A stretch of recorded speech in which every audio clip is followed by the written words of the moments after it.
মিরন, বরিশালে ইলিশের বাজারের কি খবর আছে আপনার কাছে? ধন্যবাদ আসিফ টুকু। আপনি জানেন যে আর একদিন পরই বাংলা নববর্ষ।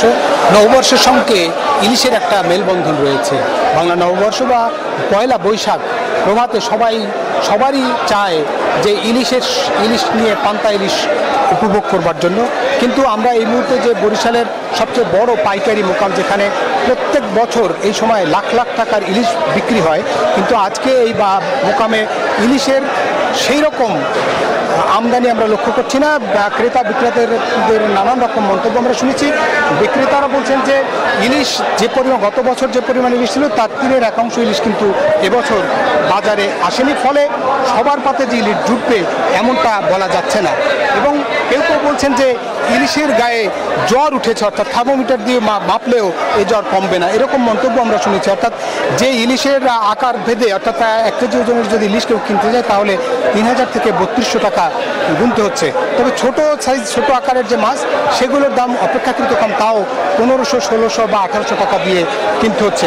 তারপরও বাজারে কিছু মাছ আছে যে মাছগুলোর আমরা অনেক মাছের দেখেছি যে আকার ছোট, কিছু মাছ আছে আকার বড়। সে বড় আকারের যে মাছ, সে মাছের মানুষের অর্থাৎ সাধারণ মানুষের ক্রেতাদের নাগালের বাইরে।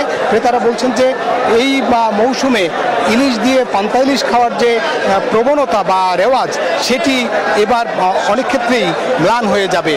তারা বলছেন যে বিক্রেতারা বলছেন বা জেলেরা বলছেন যে সাগর বা নদীতে সেরকম ইলিশ মাছ ধরা না পড়ার কারণেই কিন্তু এই আকাল দেখা দিয়েছেন। তবে মৎস্য বিভাগ বলছে যে এবছর ইলিশ পর্যাপ্ত মিলবে, কারণ নিষেধাজ্ঞার সময় যথাযথভাবে নিষেধাজ্ঞা পরিপালন করা হয়েছে। সুতরাং ইলিশ মিলবে এমনটা বলছেন সবাই।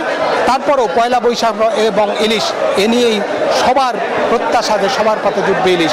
এই ছিল বরিশাল থেকে আমার কাছে ইলিশ নিয়ে সবশেষ তথ্য। ফিরছি স্টুডিওতে। আসিফ। বান্ডেল থাকলে প্রতি সেনমানিতে টাকা বাঁচবে। বিকাশ সেনমানি বান্ডেল কিনে জিতুন প্রতি লেনদেনে।